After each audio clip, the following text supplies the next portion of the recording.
Huntsman and Christie dominate first primaries, January 5th, 2016. In such a diverse Republican field for 2016, two candidates which stood out for the first primaries were Governor Chris Christie of New Jersey and former Governor John Huntsman, Jr. of Utah, who have both dominated the headlines for the last few weeks, especially as hardened GOP figures like Bobby Jindal fight in a close third place in both races. Polls indicate that John Huntsman will win the New Hampshire primaries, and Chris Christie will take Iowa and most of her delegates.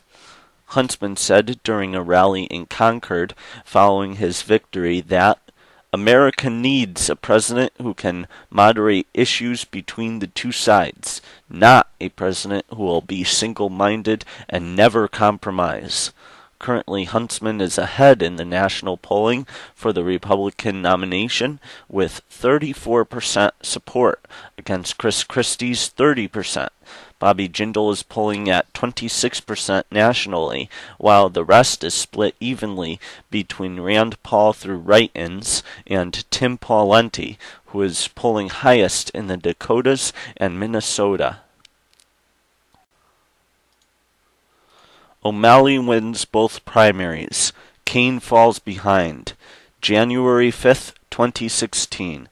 Martin O'Malley, the Democratic governor of Maryland, won both New Hampshire and Iowa with over 40% of the vote in both states, bringing him forwards as the front-runner in the presidential race for the Democratic nomination.